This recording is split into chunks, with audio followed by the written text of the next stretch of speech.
Hello guys, so tabangan ako kung anak no nga magama sa ihang module. So nami mga shake dre ikat na mo, and then pilit na mo sa glue, and then awato na mo unsay naka forma diha sa bond paper. So amo ani siyang ipilit. Okay, and then later on magama sa ko og paper board. Tanawan niyo kung saan ako pagama ang paper board. Okay.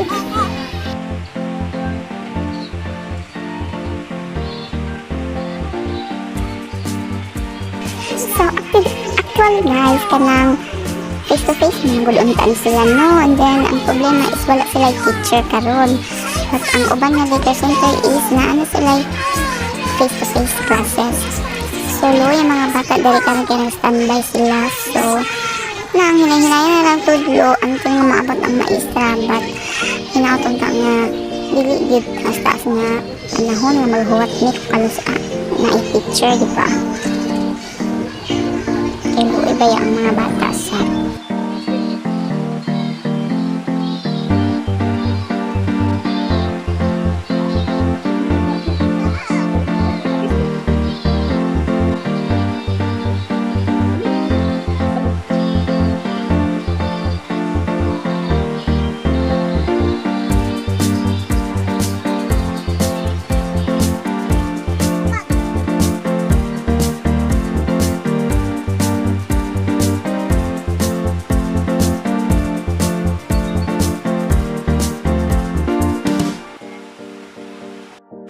so nahuman na may pilit sa pit mga shape guys, no?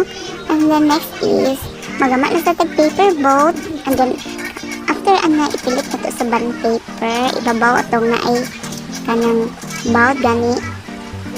So tawa na to na o iba pa ba kung magama o paper boat kay I think bata pa kung tigama-gama ani karon how many years na nilabay karon pa ko nagama o balik.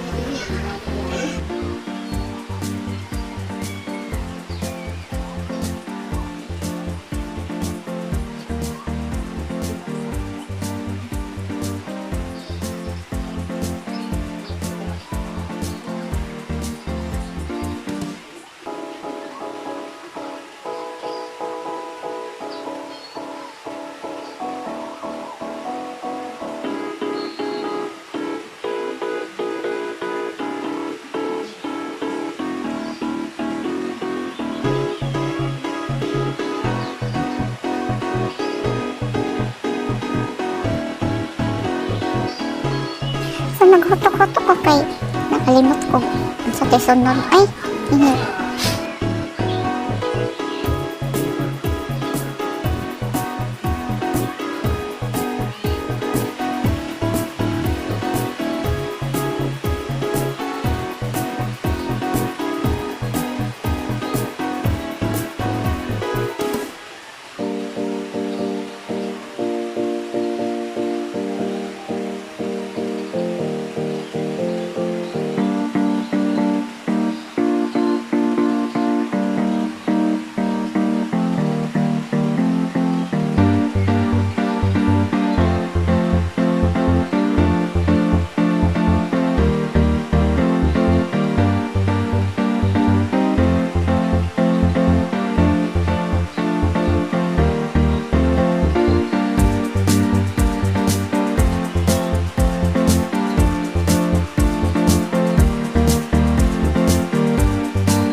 So, mauragod po to. Salamat!